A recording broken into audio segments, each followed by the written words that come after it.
Entonces, hola, buenas tardes.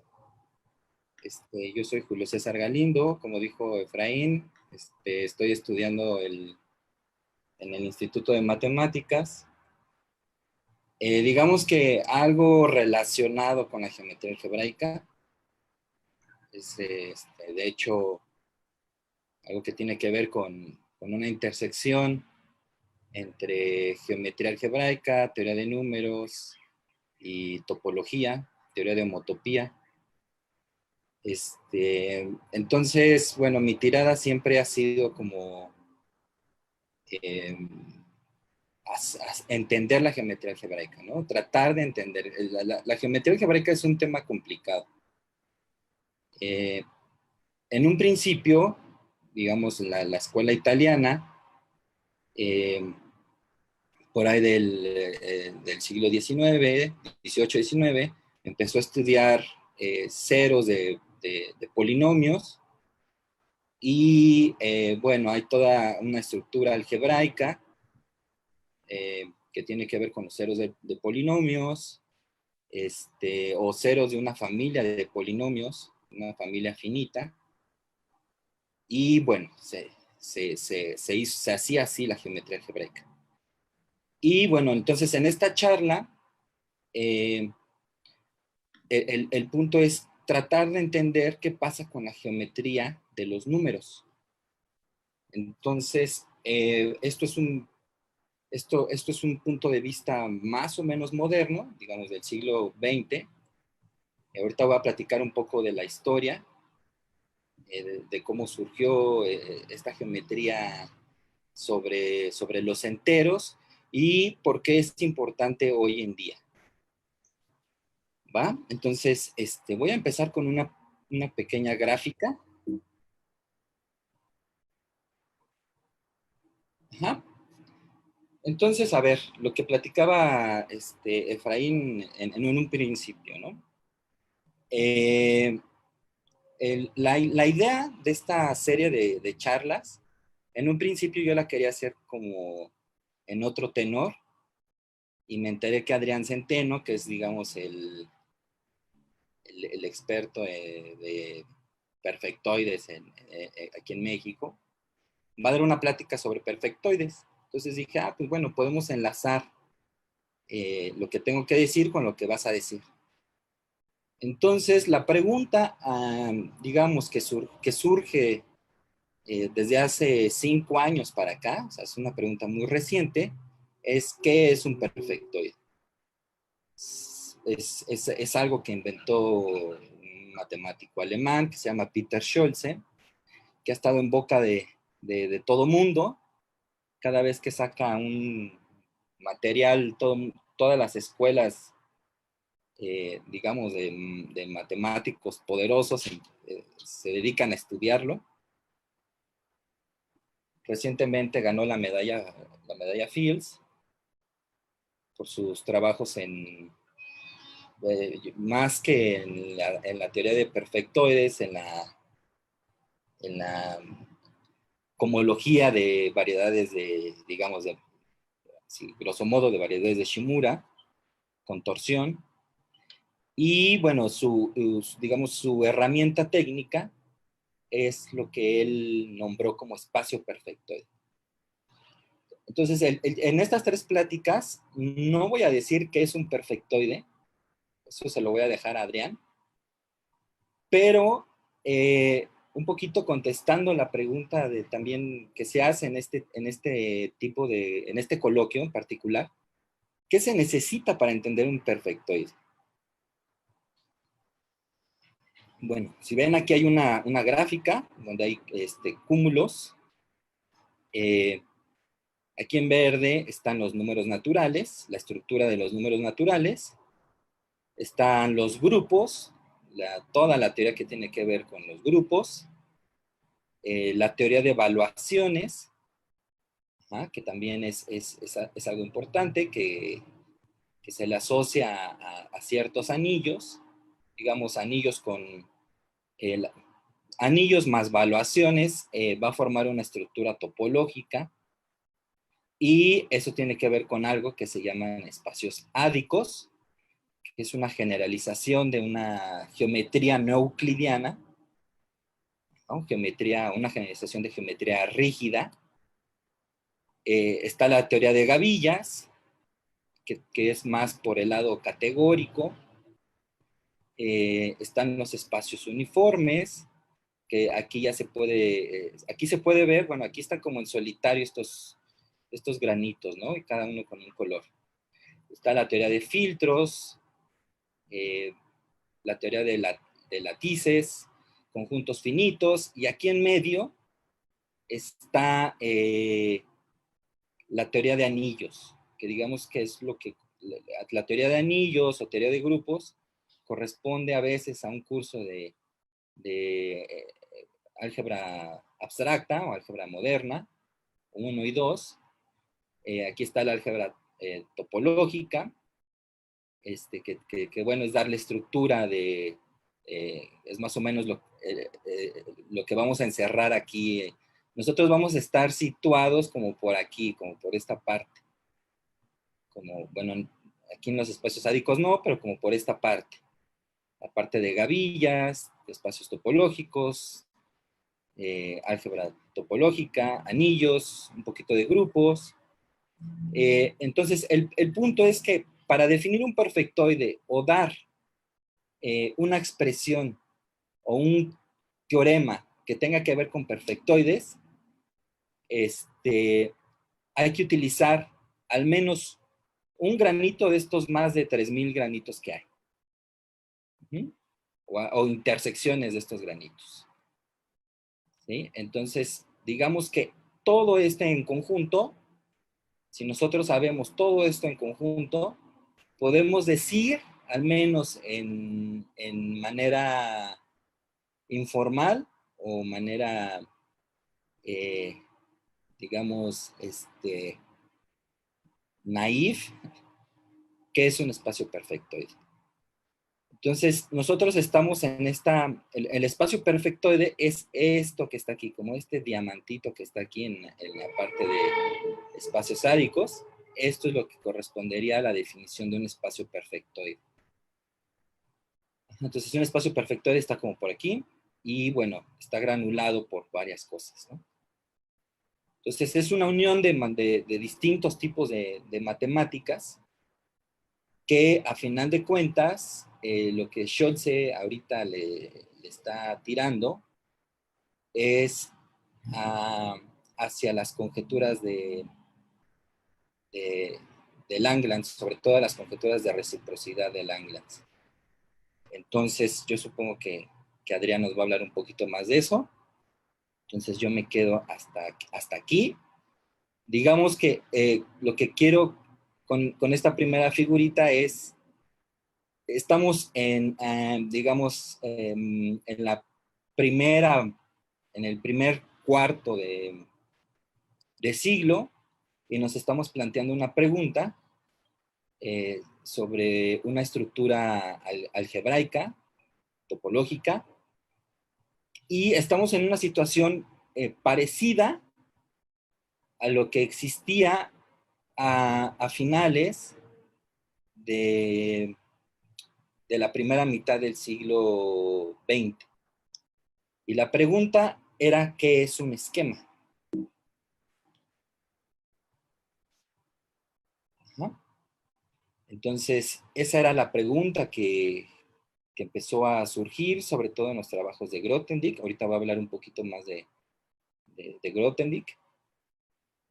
Como les decía, la escuela italiana ya utilizaba la noción de variedad algebraica. Y bueno, aquí hay una figura de Sophie Germain, una matemática, que bueno, aquí dijo una frase importante, ¿no? Que parece obvia, pero no lo es, ¿no? El álgebra no es más que una geometría escrita, y la geometría no es más que una álgebra dibujada. Lo podemos traducir así. Ajá. Entonces, lo que estaba pensando Sophie Germain es que hay una correspondencia entre el álgebra y la geometría. Si conocemos el contexto del álgebra, podemos darle una geometría, y si conocemos la geometría, pues podemos calcular cosas geométricamente a través del álgebra. Obviamente este puente es complicado. Digamos que la escuela italiana tenía la parte de la geometría, la parte del álgebra y hacía geometría, y al revés es un poco más complicado. Entonces la pregunta es, ¿cómo darle una geometría a los enteros? O en general a un anillo de enteros. Perdón, en general a un anillo. Entonces, pues dos de los especialistas en el tema de esto de esquemas, recientemente, cuando murió Grothendieck en el 2014, estos dos especialistas, David Montfort, John Tate, son figuras aclamadas en el mundo de las matemáticas. John Tate también acaba de morir recientemente. Publicaron un artículo en la revista Nature que como ustedes sabrán, pues es de ciencias generales. Esto está tomado del blog de David Montfort, medallista Fields también, y dice, bueno, la entrada del blog se dice, se le puede explicar qué es un esquema a los biólogos, y bueno, es muy interesante lo que escriben. Se los recomiendo mucho. Aquí nada más puse como la primera entrada de este blog.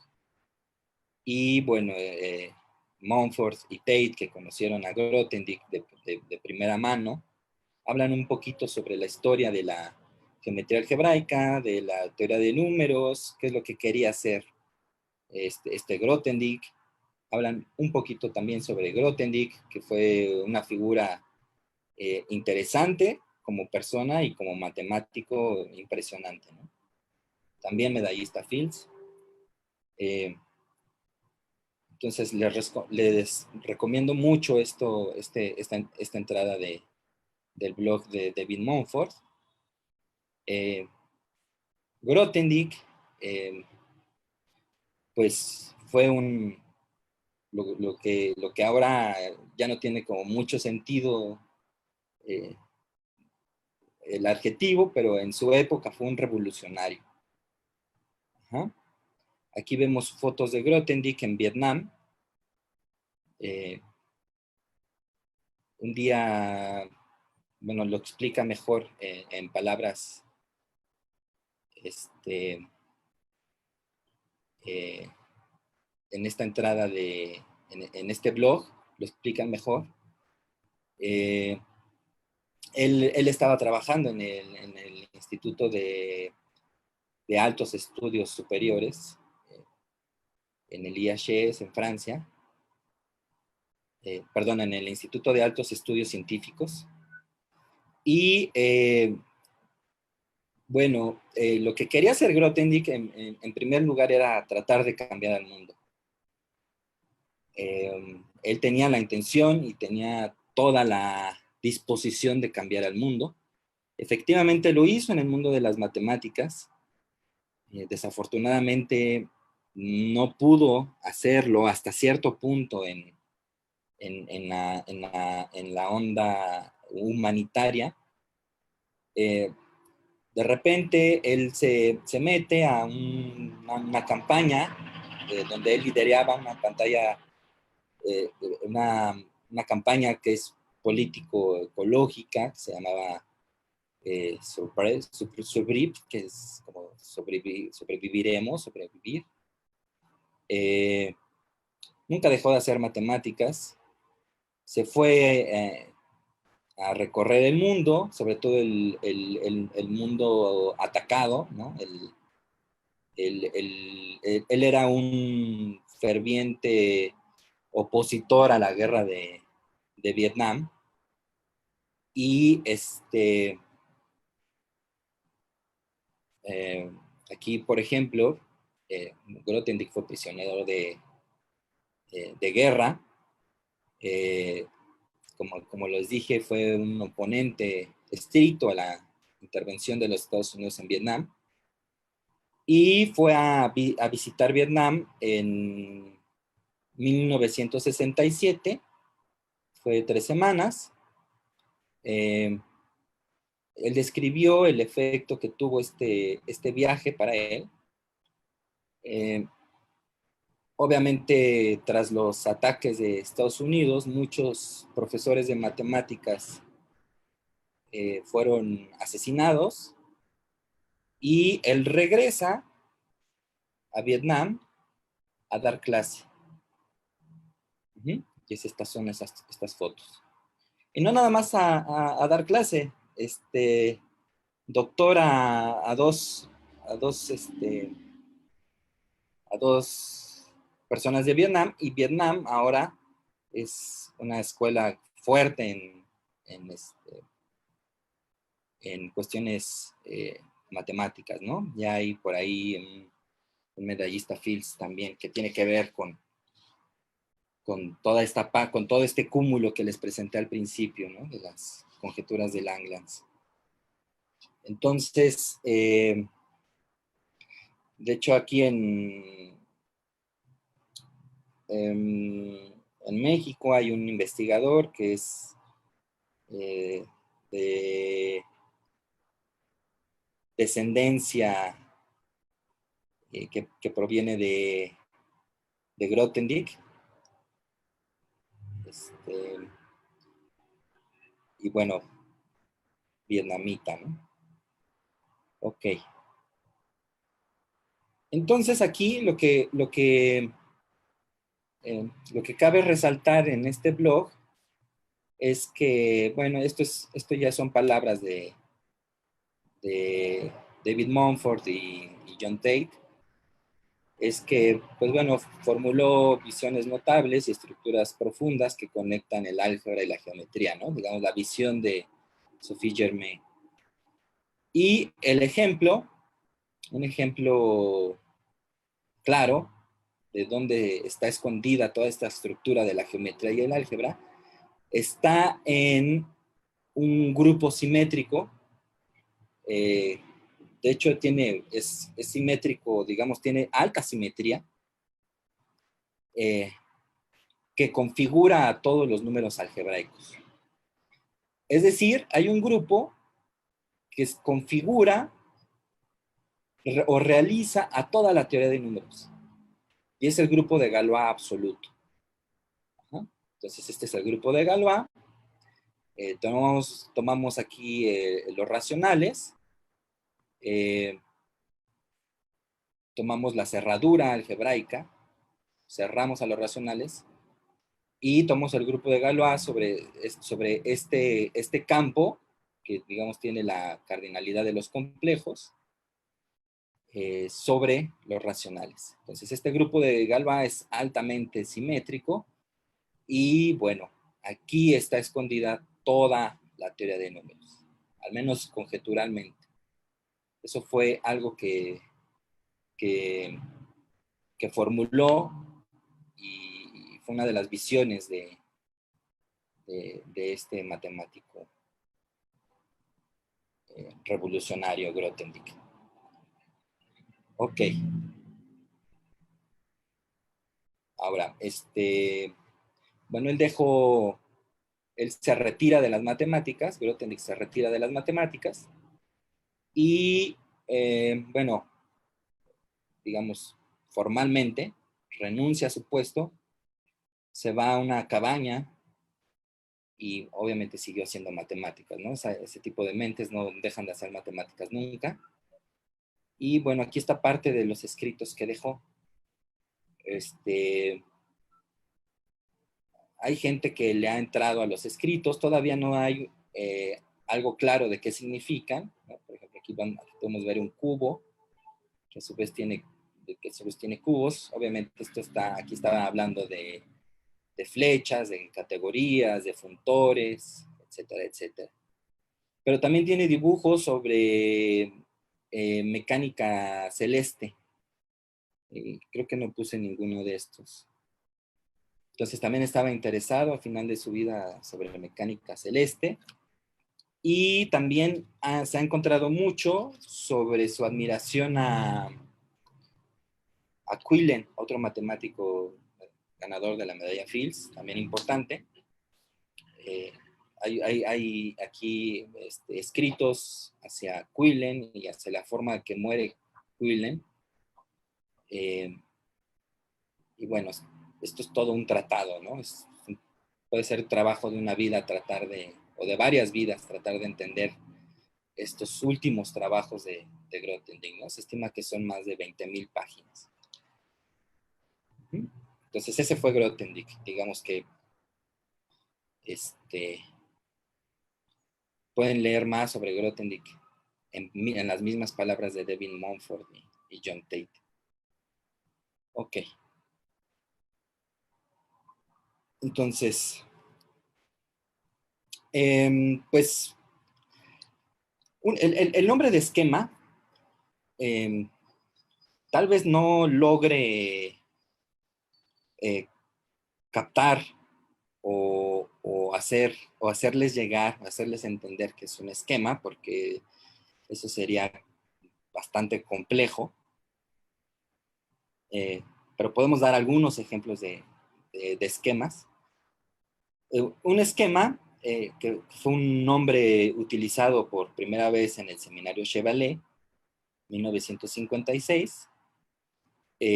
Bueno, los franceses, sobre todo los eruditos en matemáticas de aquella época, se juntaban mucho, estaban todo el tiempo juntos, ¿no?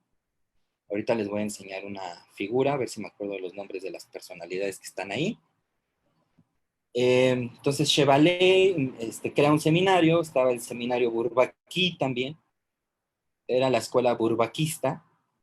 De hecho se dice que la escuela Bourbaki, que era donde Grothendieck daba sus sesiones, eran a las 2, 3 de la mañana. No sé a qué hora terminaban, no sé si dormían, no sé qué hacían, pero hay tomos y tomos y tomos de esos seminarios. El seminario Chevalet, el seminario Bourbaki, son como los más importantes. Ustedes pueden meterse a la página. De hecho, déjame ver dónde están puestos estos seminarios. Por ejemplo, si ustedes ponen a ver, me voy a meter a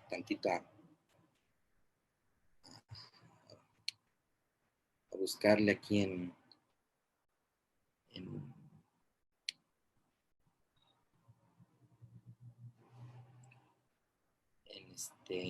la red, el seminario Chevalet.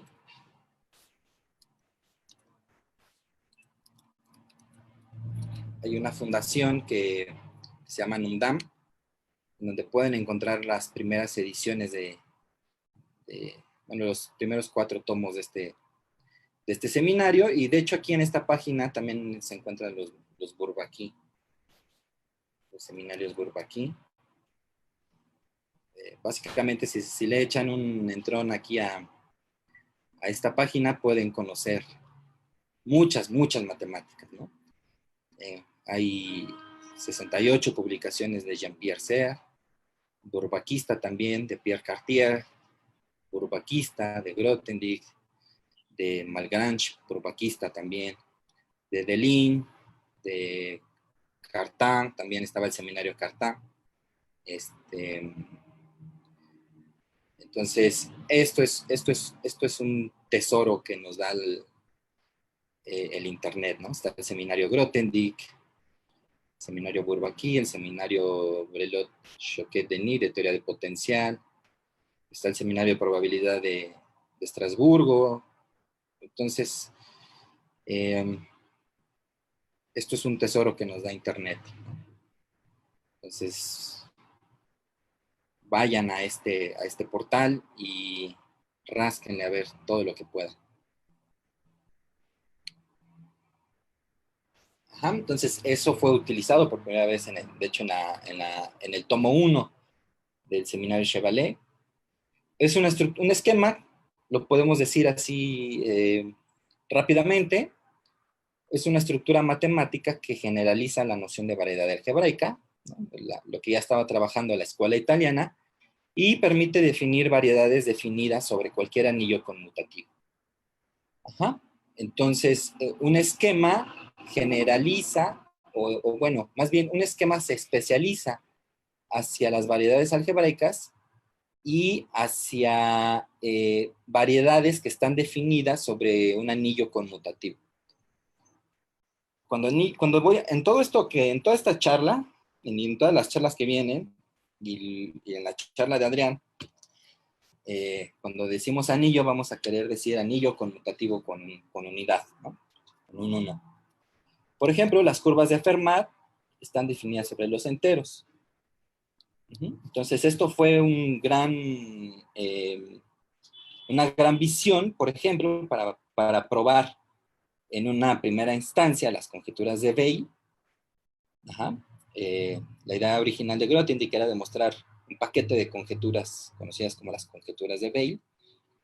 Weil mismo demostró, Weil también borbaquista, demostró algunas. Grothendieck demostró otras, y la más, digamos, el paquete no estaba completo sin la hipótesis de Riemann, ¿no? Entonces hay una hipótesis de Riemann sobre campos finitos, parte de las conjeturas de Weil, y eso lo demostró Grothendieck utilizando la noción de esquema, por ejemplo. El último teorema de Fermat, como ustedes saben, también se necesita la noción de esquema para entender qué es una curva definida sobre los enteros. Entonces, este que está aquí a la izquierda es el paper de André Weil, el número de soluciones de ecuaciones en campos finitos. Y bueno, es bastante leíble, porque de hecho ellos escribían de tal forma que cualquier persona lo podía leer. Cualquier persona que tenga conocimiento básico de matemáticas, básico entrecomillado, como ustedes quieran, ¿no? Ajá, entonces aquí está André Weil, Cartan, este chico, ¿quién es? Creo que es Godemont. Y bueno, entonces ellos se reunían así en pizarroncitos a escribir matemáticas. Y finalmente Pierre Delin, que también es de alumno, digamos, el alumno importante de Grothendieck, fue el que terminó demostrando la hipótesis de Riemann en campos finitos. Delin sigue activo. De hecho, si les enseño otra vez mi historial de aquí de lo que estoy viendo en internet, acaba de dar una plática. Bueno, esta no es, por aquí estaba. Pero acaba de dar una plática justamente en línea sobre qué es un motivo. La idea de Grothendieck era establecer qué es un motivo. ¿No? Un motivo debe de ser algo que comológicamente se especialice a las comologías ya conocidas. Entonces, bueno, aquí viene parte de mi historia, ¿no? de la historia de Vygotsky, que definió de manera estricta qué es un motivo. Y bueno, ahora hay una intervención de Scholze, para variar, sobre un nuevo tipo de cohomología que se llama cohomología prismática, que se supone que se especializa a otras cohomologías, ¿no? Tal vez al final de estas 3 sesiones hable un poquito de eso, de qué quiere decir que se especializa la cohomología y tal vez hable un poquito de cohomología, de variedades sobre los enteros. Entonces, Deligne también figura importante. Aquí se fijan, hay una ecuación que dice 1 más 1 más 1 es igual a 0.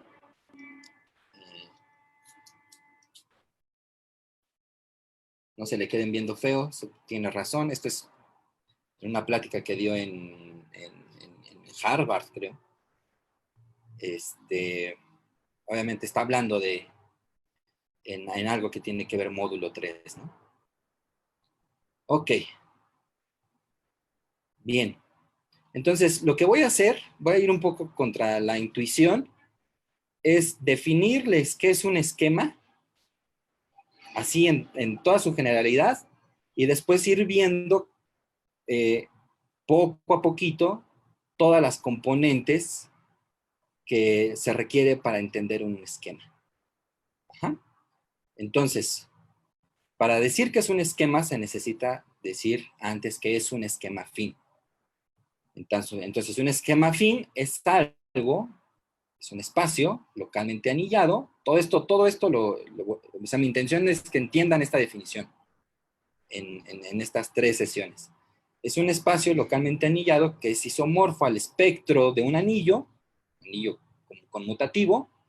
Por ahí hay una charla de Adrián Centeno, también en parte no sé si fue parte de coloquio. Efras, ¿tú sabes? O Adrián, no sé si anda por aquí, Adrián. ¿A cuál te refieres? Donde habla de espectros de anillos. No sé si es parte del coloquio de la Aquelarre, pero bueno, está en YouTube.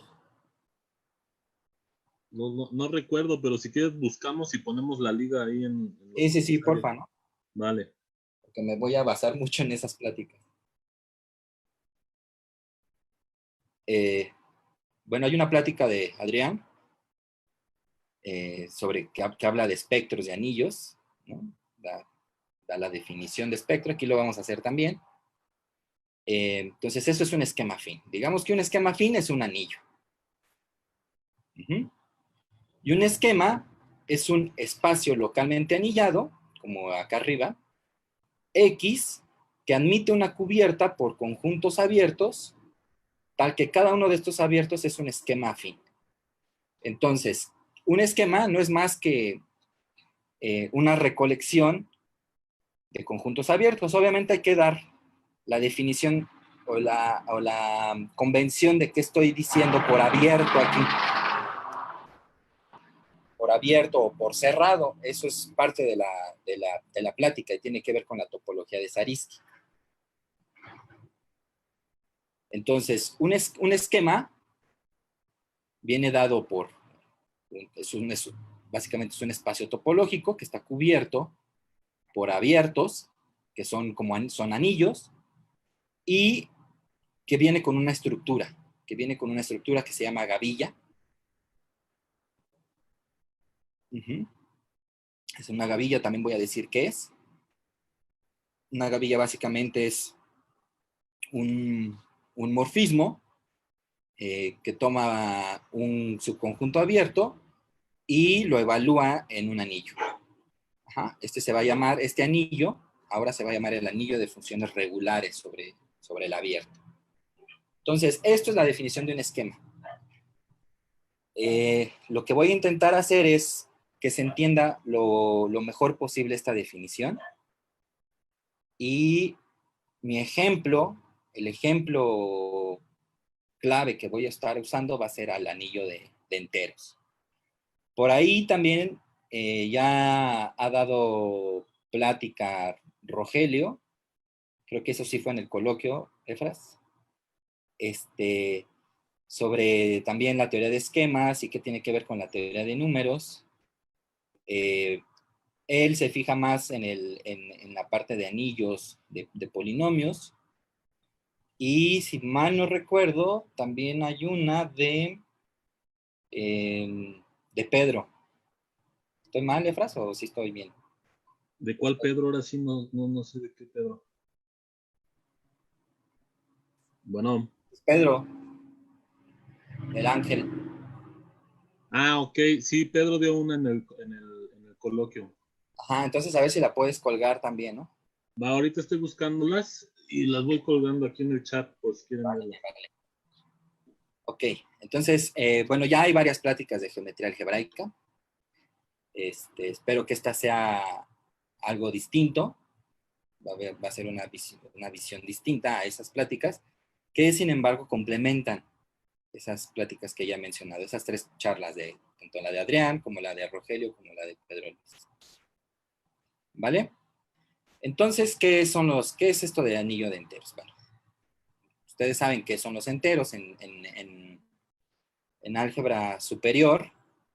Se estudian muchas propiedades de los enteros. Los enteros pues son este conjunto, es un conjunto infinito,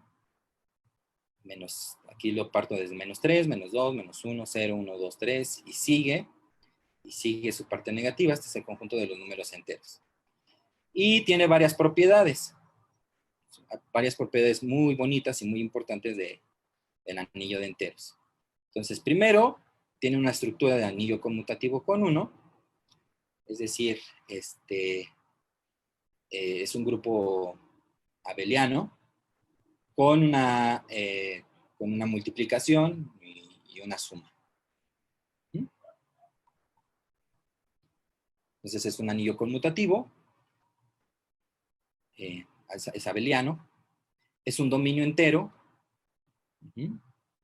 es decir, que no admite divisores de 0, y admite una división euclidiana, es decir, si tomamos dos números enteros siendo b distinto de 0, existen números enteros Q y R tales que podemos hacer una división, ¿no? Es decir, A es igual a QB más R más este residuo, y este residuo está entre 0 y el valor absoluto de B.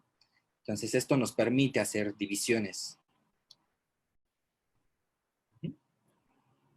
Y de hecho es un proceso algorítmico, tiene un final, ¿no? O sea, tiene un principio y un final. Y bueno, los ideales de Z son los conjuntos que son de esta forma, que son los enteros multiplicados por algún entero. ¿Qué quiere decir que esto es un ideal? Bueno, en general un ideal es que si tenemos dos elementos en el ideal, entonces la suma está en el ideal, aquí me faltó. Si tenemos un elemento en el ideal y un elemento en el anillo, al momento en que hacemos producto, esto se queda en el ideal, digamos, es un subgrupo y contiene al cero. Eso es un ideal. Bueno, aquí lo especializo a la parte de los enteros. Esto se ve en álgebra superior.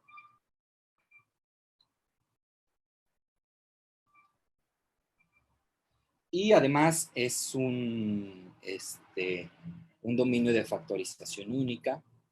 También sabemos otras propiedades de los enteros, ¿no? Que todo entero se puede escribir como un producto de primos en ciertas potencias, ¿no? De manera única. El algoritmo, el lema de Euclides. Entonces hay muchas cosas de los enteros, ¿no? Pero por eso es lo primero de lo primero que nos enseñan cuando estamos estudiando matemáticas. Nos enseñan cálculo y los números reales y los números enteros, ¿no? Ok. Entonces aquí viene la primera definición. En esta primera charla no voy a ser muy exhaustivo, voy a dar así como que sea muy relajada. Y ya a ver si nos podemos alocar al final. Entonces, tomamos un anillo, ya sabemos que un anillo quiere decir un anillo conmutativo con 0, con 1, perdón, y vamos a decir que un ideal es lo que cumple las tres cosas anteriores, es primo. Nosotros si tenemos un anillo y tenemos un ideal, podemos hacer el cociente como grupos abelianos. Entonces, un ideal va a ser primo si al momento en que hacemos cociente, lo que nos resulta es un dominio entero. Es decir, no admite divisores de 0. Y vamos a denotar por spec de R al conjunto de ideales primos, nada más. Conjunto de ideales primos de un anillo. Es decir, van a ser todos los ideales, tales que haciendo cociente con R, bajo R, perdón, nos salen dominios enteros. Entonces, por ejemplo, ¿quiénes son los ideales primos o quién es el espectro de Z? Pues son los primos, ¿no? Son los números primos. Entonces aquí lo pongo así, 0, 2, 3, 5, 7. El 0 va a tomar un juego un rol muy especial, y lo demás estos son generadores, ¿no? De primos. Entonces estos son digamos, el ideal del ideal de los primos de Z. Entonces básicamente como conjunto son los números primos. Entonces el espectro de Z no es más que los números primos. Y bueno, sabemos que hay un morfismo de anillos. Esto también, bueno, si no han visto anillos o si no conocen tanto de la teoría de anillos conmutativos, esto se ve también en superior, en álgebra superior. Básicamente aquí este morfismo proviene del morfismo de multiplicar por P, ¿no? Entonces, si lo quieren ver así de manera, o si les gusta así cosas muy generales, tenemos aquí una sucesión exacta, donde tenemos Z, multiplicar por Z, y tenemos el núcleo, y entonces esto se vuelve sobre, ¿no? Porque estamos haciendo cociente. Entonces tenemos una sucesión exacta aquí, y entonces este es el cokernel, digamos, ¿no? De esa sucesión exacta. Ajá. Pero bueno, es el reloj típico, ¿no? Que nos enseña módulo de los enteros, módulo N o módulo P. Ajá. Entonces, aquí estamos en relojes que están marcados por números primos. Y bueno, se puede ver que esto de aquí es un campo, y de hecho es isomorfo al campo que tiene exactamente P elementos. Entonces es un campo. Entonces tenemos este morfismo de anillos.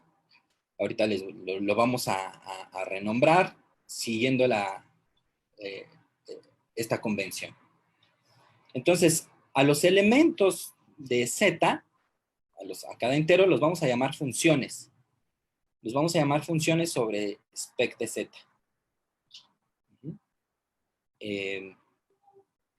Entonces, aquí básicamente lo que vamos a hacer es crear una teoría de funciones para el espectro de Z.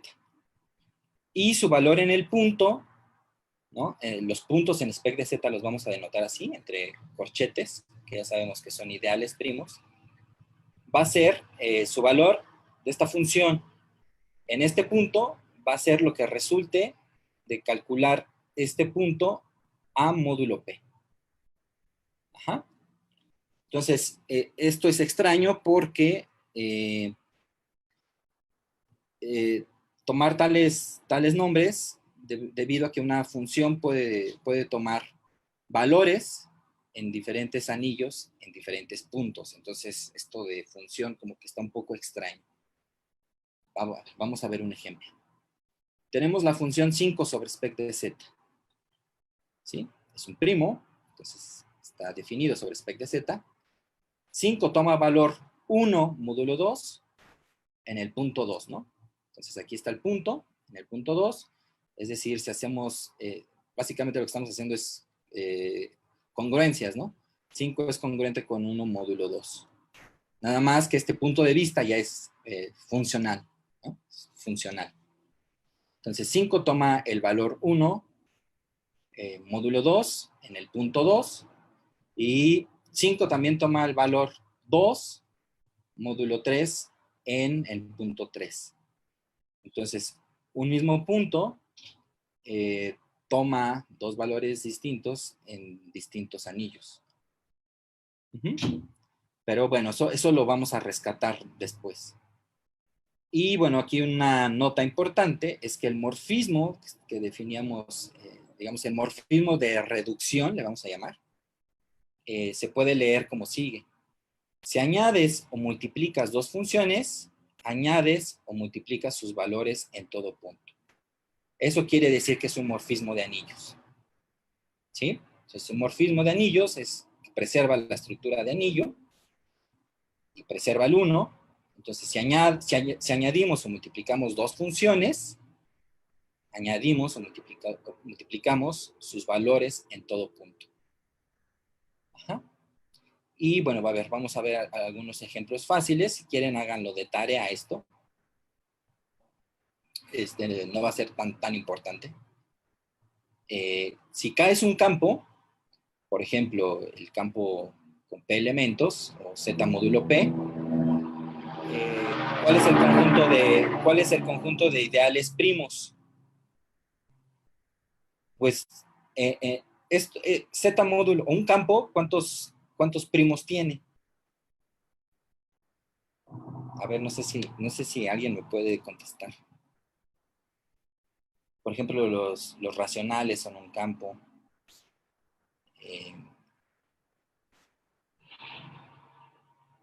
No sé si alguien quiera contestar, jefas. ¿Por qué el spec de un campo es solamente un punto? Jorge Alfredo dice nomás uno. ¿Nomás uno? Uh-huh. Ajá, pero ¿por qué? Jorge Alfredo. ¿Por qué, Jorge?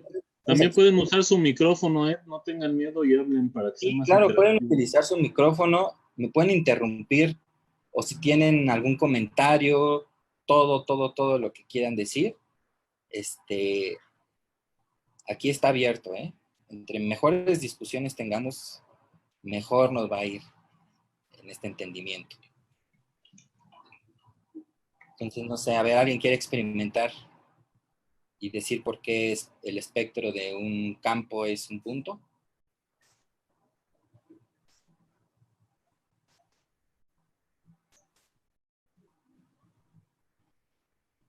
Si no, lo hacemos como nos hacen. Se los dejo de tarea, ¿no? Y bueno, el espectro del cero es el vacío, ¿no? Acuérdense qué quiere decir el espectro, es el conjunto de ideales primos. Pues cero no hay ideales primos, ¿no? Entonces es el vacío. Ahora, sí es un poquito más complicado. Si tenemos un anillo y hacemos cociente con un ideal, el espectro de este nuevo anillo son los primos que contienen a este anillo. Entonces hay una... bueno, esto se tiene que demostrar, ¿no? Pero tampoco es tan complicado. Ajá. Entonces, el espectro son los ideales primos. Aquí le puse A, perdón, debe ser R. Es los ideales primos que contienen a este ideal. Ajá. Y bueno, aquí hay un ejemplo que nada más lo puse porque lo voy a utilizar, lo voy a recuperar después. Este ejemplo se le hacía muy raro a Grothendieck. Este anillo se llama el anillo de los números duales. Entonces, ¿qué estamos haciendo aquí? Pues tomamos un campo, digamos en una variable epsilon, y matamos al cuadrado, ¿no? Si multiplicamos por epsilon otra vez, esto es 0. Entonces, el espectro de este anillo es epsilon. Ajá. Esto después lo vamos a ver un poquito más a detalle, pero, o si lo quieren demostrar, pues sale de acá, ¿no? Sale del punto 2.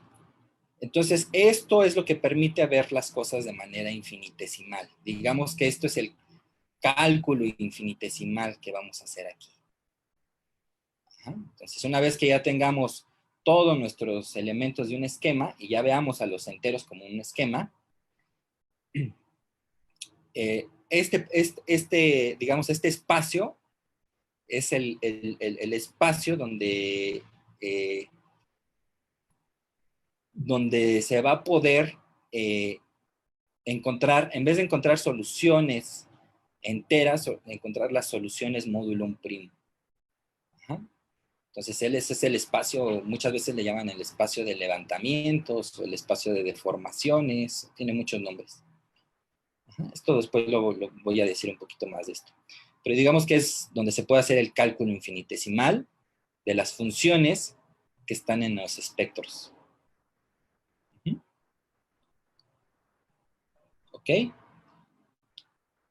Bien, entonces, como una especie de interludio, vamos a hablar un poquito de topología. Entonces, si tenemos un espacio, si tenemos un conjunto, perdón, si tenemos un conjunto, lo podemos dotar de una topología siempre y cuando podamos declarar quiénes son sus abiertos o sus cerrados.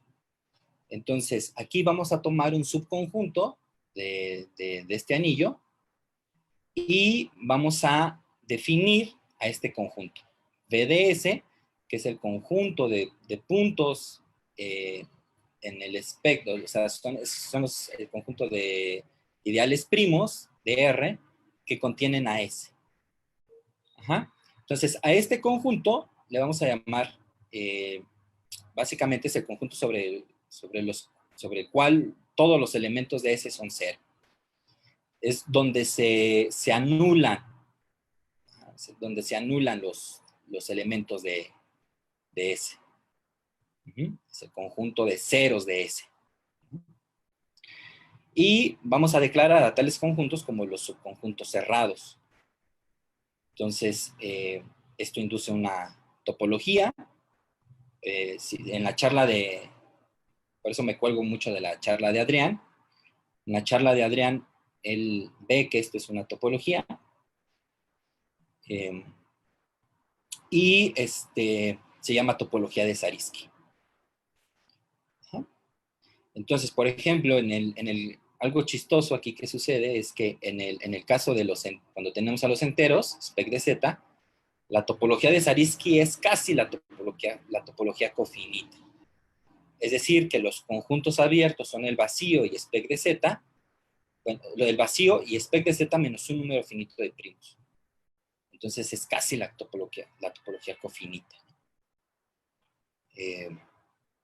Y bueno, dado que ya tenemos una topología, una topología asociada, a cada función sobre spec de R, que lo estamos poniendo así, una función en elemento de R, los abiertos distinguidos van a ser los que tienen esta forma. Entonces, los abiertos distinguidos son aquellos ideales primos, tales que esta función no está en el ideal primo. O, dicho de otra forma, son los puntos en donde no se anula, son los puntos que no anulan a la función. Entonces, esto es, le vamos a llamar el locus en donde F no se anula. Y esto es importante porque cuando queramos hacer topología sobre spec de Z o sobre spec de cualquier anillo, basta definirlo en esta base para la topología de Zariski, ¿no? No es complicado ver que estos conjuntos distinguidos forman una base para la topología de Zariski. Entonces, yo creo que voy a terminar ya casi, Efras. Ok. Sí, cuando tú me digas y podemos ver si hay preguntas. Entonces, algo especial es que si tomamos la función 0 en Z, la cerradura de ese primo, o sea, la cerradura de 0 es todo spec de Z. Eso como, ya dada la topología de Zariski, ¿cómo lo podemos enunciar? Pues que este punto es denso en Z. Es decir, el 0 es denso en Z. De hecho, es